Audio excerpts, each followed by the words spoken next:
Tantor Audio, a division of Recorded Books, presents Resting Witch Face, a Widow's Bay novel by Rebecca Regnier, narrated by Traci Odom.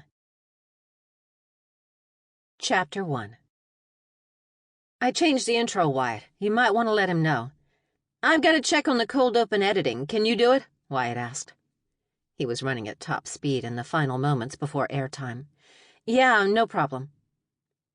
Wyatt Douglas produced the 6 o'clock news. Sam and I were the husband and wife anchor team for WXYD's 6 o'clock newscast. Sam was the face, handsome, charming, and I was the storyteller. It was a perfect on-air match. We'd been #1 in the ratings for a decade. You know he'll just read the box, right? The box was the teleprompter. Sam could translate the words in the box into warmth, truth, concern, alarm, whatever the story required. Ad-libbing, not so much. That was my favorite, going off the cuff and rolling with changes. The truth was our talents were complementary, even if I was annoyed at how little Sam cared about the story some days when the red light turned on. There was no question that, as an anchorman, Sam crushed it. I always got out to the set and in place way ahead of Sam, getting my hair right, my under-eye concealer applied, and my microphone positioned, all of which took longer and longer the older I got. The more I worked to look perfect, the less it lasted. Makeup disappeared into my wrinkles, never to be seen again. Exfoliating, something my skin did on its own in my youth, now required time blocked out in my day planner. I was usually on set a good 10 minutes ahead of news time these days to be sure gray hair hadn't sprouted and escaped confinement. I decided I'd quickly pop into Sam's office on the way to my anchor chair. He sucked when it came to script changes on the fly, so I'd let him know the introduction to my story on new jobs coming to the Upper Peninsula was slightly different. He hated being caught off guard. His door was closed, but I wasn't an intern or a producer or giving a station tour. I was his wife and colleague of almost 20 years. And I was also a complete idiot. I swung open the door. Sam, I changed the intro just a bit and... You're supposed to be on set! Sam's eyes flew open in surprise, and he took a step back. There was a human person attached to the midsection of my husband. Kaylee Carson, the newest reporter at the station, was at Sam's feet, looking less than surprised and not embarrassed in the slightest by my surprise entrance. It took a second or two to register what I'd walked in on. My handsome husband, co-anchor, and father of my children was exactly who I'd feared he might be. Sam, be careful not to mess up her lipstick. Her story airs right after mine. Also, double-check the lead. I made some changes. I spun on my heel and slammed his office door, then walked back to the set. My face was hot, my heart raced, and I was having a hard time swallowing. When I did swallow, it felt like acid in my stomach. I walked up on the platform. The plexiglass anchor desk was lit and ready for the newscast. The glowing red and blue screens surrounded me. I sat in the anchor chair, patted my face with powder, and did all the pre-show rituals I performed every day. I pulled it together. The previous few seconds changed the memories that played in my head of the last few years. We'd raised the twins, built careers, and lived a picture-perfect life, one that looked great in our anchor bios. But it was like some filter over my life had been removed. The varnish we'd applied to everything seared off in seconds. Now that the boys were college men, Sam felt no real need to keep it in his pants. Ugh. And yes, I knew he flirted with, well, everyone. That was part of his charm. He was charismatic, and he backed it up with great hair. Everyone liked a charismatic person. I told myself the flirting meant nothing. Except it did. Primal anger edged out the initial shock of my current situation. To do this at work, my work, his work, was a special kind of selfish. I started doing mental calculations, adding up the inconsistencies that I'd never paid attention to before. I wasn't a suspicious person. I didn't care where he went or what he did. I had my own life. I had the kids. If he was late to an appointment, I brushed it off. If a text seemed suspicious, it was spam. Suddenly, things I hadn't paid attention to were neon signals that someone else was paying attention. In those moments, the memory files of my brain were being rewritten. My marriage was now my marriage 2.0, and it sure as heck wasn't an upgrade. "You okay?" I was startled back to the present by Wyatt's voice in my ear as he stood in the booth with me. "Yeah, Sam's on the way. He knows about the intro change?" Yes, he does." That was true. I did tell him. I took a deep breath. I'd anchored newscasts while pregnant, while sick, while sad, while tired, while pissed off, and I'd done it all with a focus that I was proud of. I was going to get through this one, too. Sam walked in and sat next to me. He clipped on his mic and then put his hand over it to shield it so no one would hear him but me. "I want a divorce," he said. I was expecting an apology, maybe a little shame from the man. I got neither. Kaylee walked into the studio, looking young, beautiful, and I think victorious. She stood at the big monitor, ready to introduce her story. I didn't say anything to Sam, or Kaylee, or Wyatt. The show opening music played, and we were live on the air. "You're watching WXYD Action News at 6 with Sam Barkley and Marzie Nowak." I'd kept my name. That seemed very Tina Turner of me about now. "Good evening. Tonight we bring you breaking developments on possible new jobs headed for the state." The camera shot showed us side by side as Sam delivered the lead lines perfectly. Smooth was his middle name. It was my turn to take over. As we did every night, I said one sentence, and Sam looked over to me like it was a conversation at the dinner table. A dinner table with the city skyline behind us. But that was our shtick. Viewers were watching a husband and wife tell you about the news of the day. That is, if the Chippewa County Commissioners can agree. I said the line I'd written for myself, and Sam nodded to indicate that yes, indeedy, that was a fact. The camera turned to a single shot of just me and the teleprompter. Sam was still next to me, and Kaylee was smiling at the corner of the set. But on televisions and cell phones across lower Michigan, all people saw was me, head and shoulders. Meltdown in 3, 2, 1. I hadn't planned it. I thought I was going to deliver the news as usual and deal with Sam and Kaylee afterward. Instead, I snapped. I Z-snapped. I snapped like a front bra clasp on prom night. I snapped like my Spanx after Thanksgiving dinner. It was a full and complete snapping. And it was all live on the air. Sam and I have been married for almost 20 years and have been so honored in that time to bring you the news. A lot of you didn't know that I met Sam when I was just a young intern and he was a reporter here. Romantic, right? Or maybe it's creepy? You be the judge. I got pregnant and we got married, and you've watched our twins Joe and Sam Jr. grow up. Now they're at college, and Sam keeps getting younger looking, doesn't he? That's the deal for men, right? Men look better and better as they age, and women need more and more moisturizer. "Marzie, what the hell are you doing?" Wyatt was yelling at me in my ear. I ignored it. Sam sat there, oddly, with a smile, and nodded. It was what he was trained to do. I barreled ahead. "I just wanted to take a moment to let you know that Sam Barkley is a complete and total ass. So much so that he didn't bother to have his affairs at hotels. Nope, he had one right here at the station under my nose.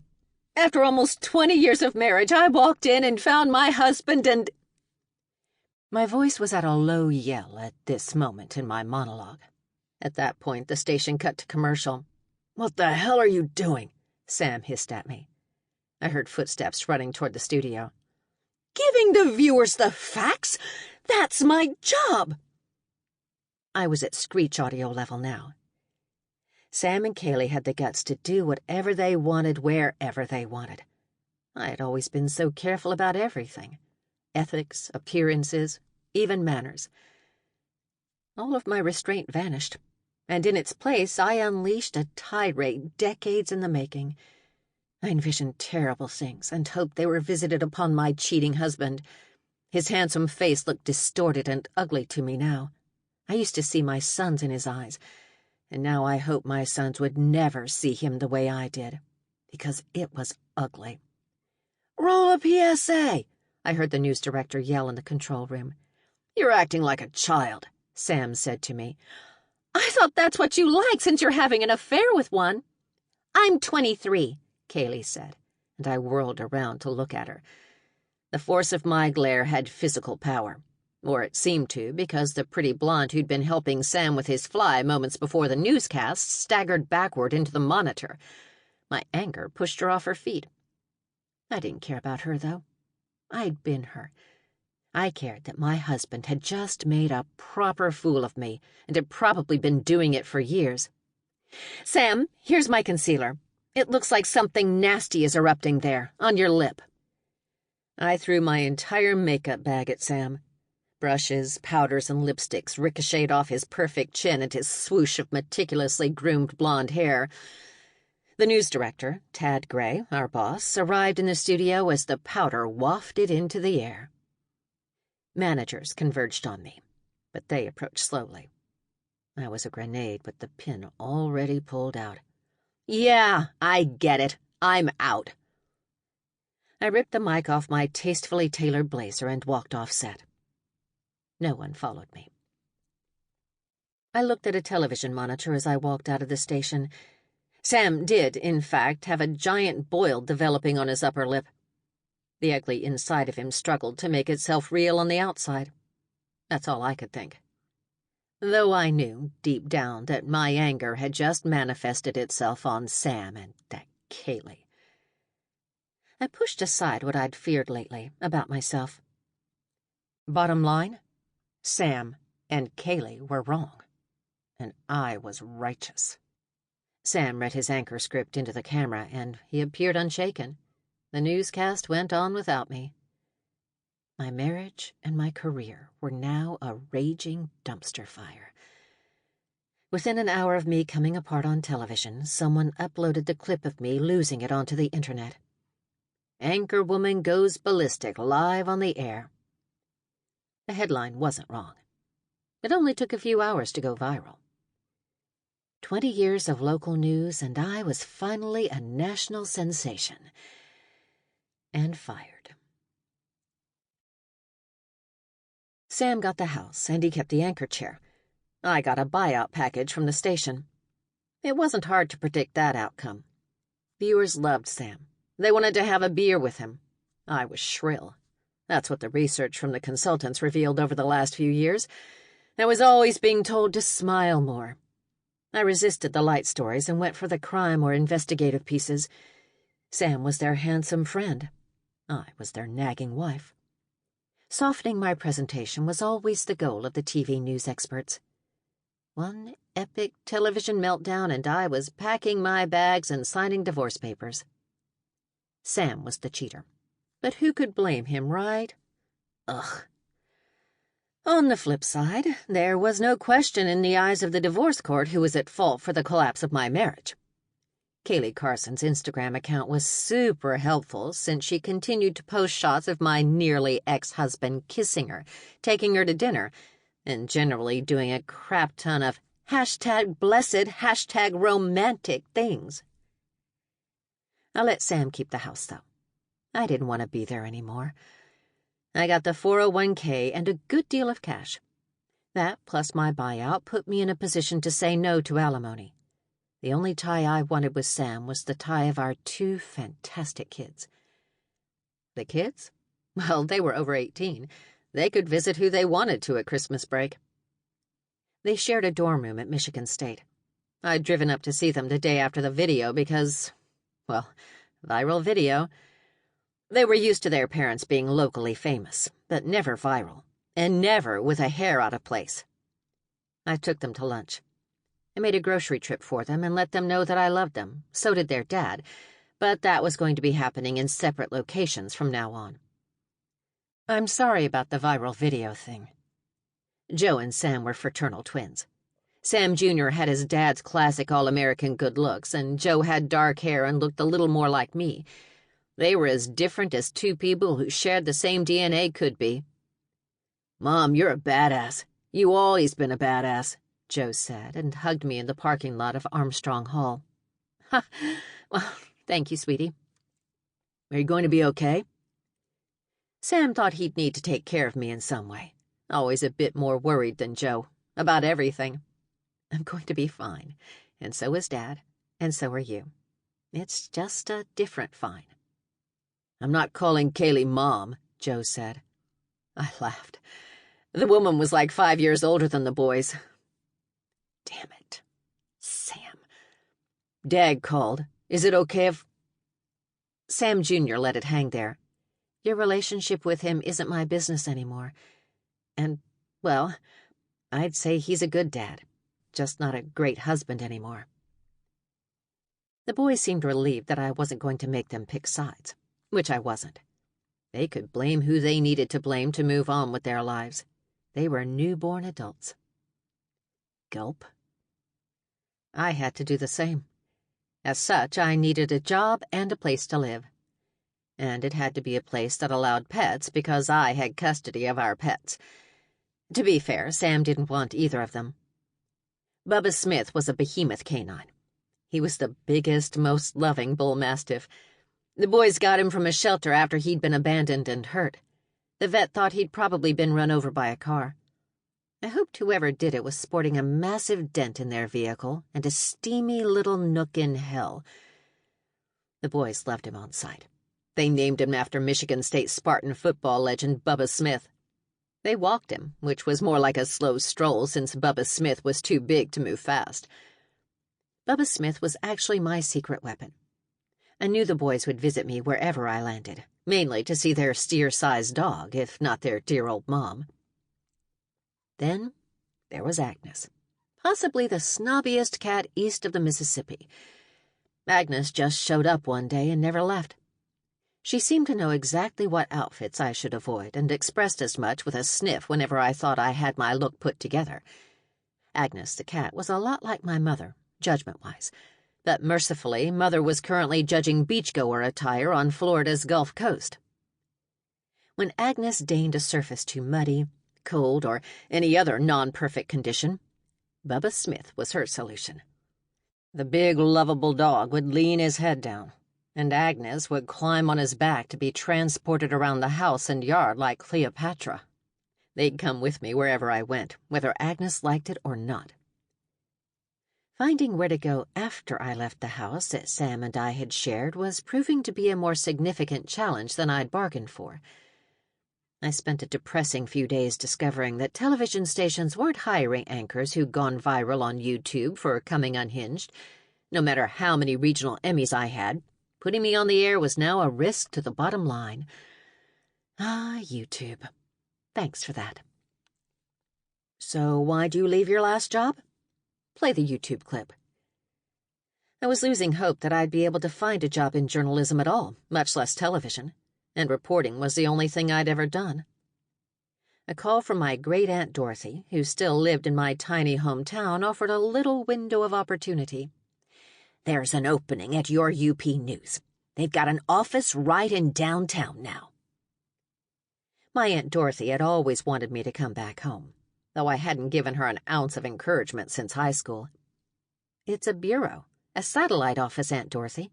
But thanks, I'll check it out." "There's so much going on here now. You could cover all the festivities for the All Souls Festival. You would hardly recognize your own hometown. We're about to be booming." "Yeah? Well, that's great that the economy is turning around." Your UP News was an online news service for Michigan's Upper Peninsula. They didn't do television. They didn't do an actual print paper. They were all online. They did post videos with some stories. Crappy, shaky, bad audio videos. Of course, I was a shaky, unemployed news anchor.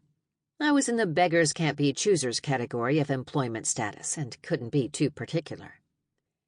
As steps downwind, this was like going from the Detroit Tigers to T-ball. Though the idea of moving home for the first time surprisingly seemed appealing. Widow's Bay, a place most people in the U.S. didn't even know existed. My hometown got its name because it was the shipwreck capital of the Great Lakes. which is depressing as heck, I suppose. That also contributed to the idea that it was haunted. That was a tough sell for the economy or tourism. A town run by widows and haunted by ghosts didn't exactly play well for your Christmas vacation plans or summer break. When other places in Michigan were on Good Morning America as great family getaways, Widow's Bay was great, if your idea of a getaway included sad stories of sunken cargo vessels. Lately, though, that reputation for haunting was being turned into a tourist attraction in an attempt to rev up the local economy. It was like a home improvement project. If you can't hide it, feature it. I had no idea if the plan was working, but I hope so for my old friends who own businesses there. Widow's Bay was way too small to have a television station. Most towns over the mighty Mac were tiny, and quirky, and packed in snow for 8 months a year. I'd taken the kids on vacation to Widow's Bay a few times. And if there was a story worth covering all the way up there, WXYD would usually send me. A few years back, tragedy struck the town, and I was assigned to it. The station liked to name each tragedy and give the event unique branding. This one was called the Charity Bus Tragedy. A group of football dads was on a bus headed for the casino to raise money for the football team. A sudden wind squall combined with an icy bridge swept the bus off the road and into a frigid Lake Superior. 13 dads died. It was terrible, and a lot of my old friends were widowed. Widow's Bay earned its name in this decade thanks to the crash. It even made the national news one night. And maybe it helped spark the idea of the All Souls Festival that Aunt Dorothy was excited about. I did the story on the charity bus tragedy, reconnected with my old girlfriends, and the station won an Emmy. A lot of good that Emmy did me now. I tried to leave Widow's Bay behind, mostly. I'd lived my adult life as a troll, or under the bridge, for almost 20 years. But Aunt Dorothy wasn't a quitter. She was determined to get me back to Widow's Bay. And there was a draw. I did love so many people there. I had friends from growing up that couldn't be rivaled by news colleagues. So I relented and appeased Aunt Dorothy. I'll give them a call about the job, Aunt Dorothy. I'd dismissed her for decades, but now, for the first time, I was considering her suggestion. I was desperate. A news job opening in Upper Michigan, while not ideal, was at least a lead. I had no prospects, and at least I knew the UP better than most possible candidates.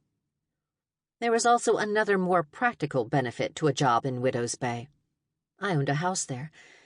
I bought the family home when my mother retired. I couldn't bear to see it go. We used it in the summer and rented it out when we could. Sam hated it and thought it was a financial mistake. But it was paid off and rent-free for me. Your UP news salaries were likely minuscule. If I took a job there, rent-free would be a big help. An email and a Skype interview with the main news offices in the Sioux, and I was hired within 24 hours.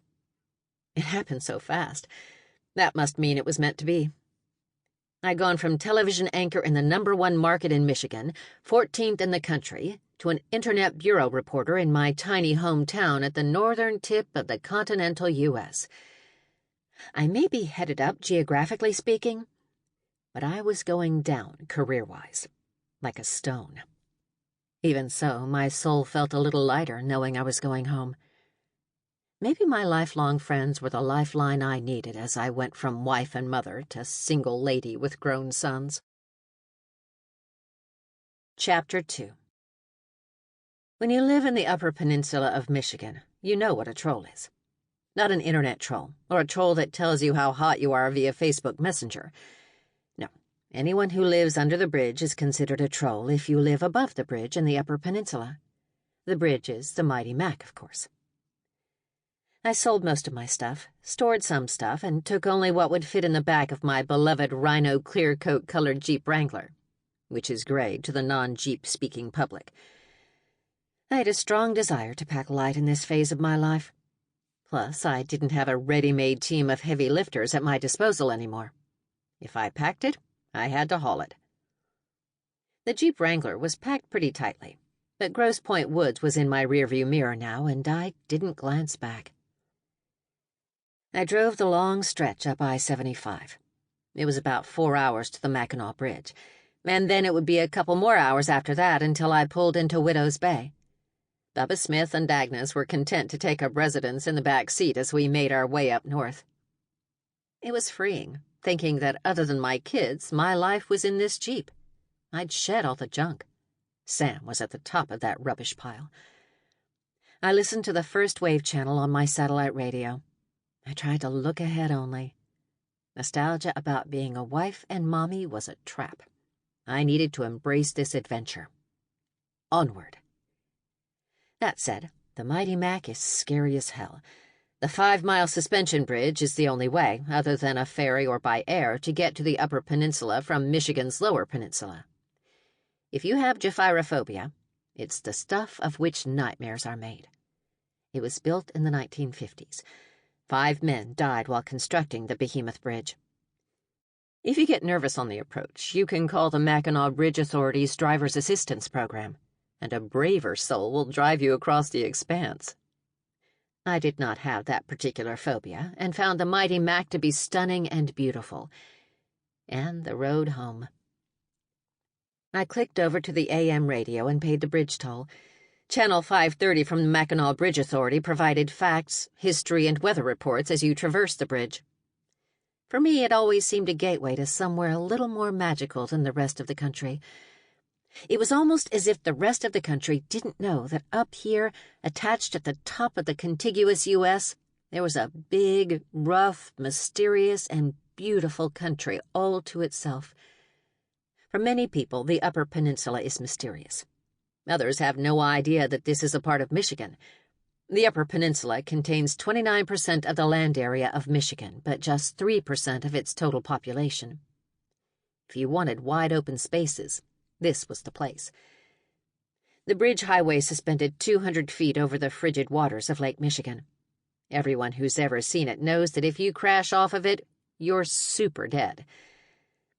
I pulled onto the bridge as AM 530 announcers assured me this would be a calm crossing. On a not-so-calm day, you gripped the steering wheel until your knuckles ached. You had 2 choices: ride the inside lane and listen to the wailing of your tires on the metal grate below, or pick the outside right lane and enjoy the view. I chose the right lane since it was calm. And I glanced out at the blue sky and blue water. I was always struck by its monstrous size, and honestly its beauty. It was epic, and set against a background of sky, snow, ice, water, or fog, depending on the time of year you crossed. Maybe the difficulty getting here kept a UP's population small, and the difficulty of thriving here made it tough to stay. I had stayed away. The pull to come home felt real now, and strong.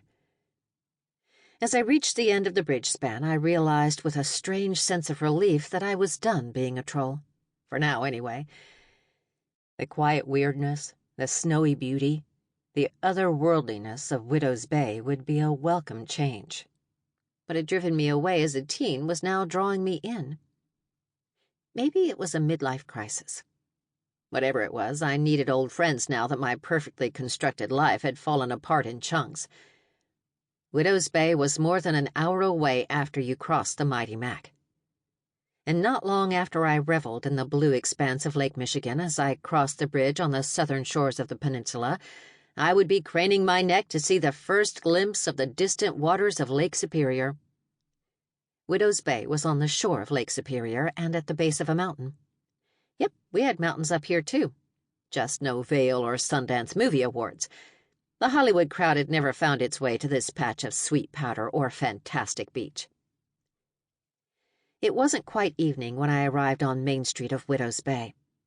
Main Street had just about everything: the municipal building, a courthouse, an office building, restaurants, and small mom-and-pop retail establishments. If you wanted a big box store, you'd need to drive about an hour to the Sioux. Widow's Bay, development-wise, was like going back in time. There was a grand total of 3 stoplights in Widow's Bay. After fighting traffic in Detroit, the non-traffic made me smile. And Aunt Dorothy was right. Things looked a little more sparkly right now. Older buildings that had been boarded up were now fixed up. They really must be going all out for this All Souls Festival. Sample complete. Ready to continue?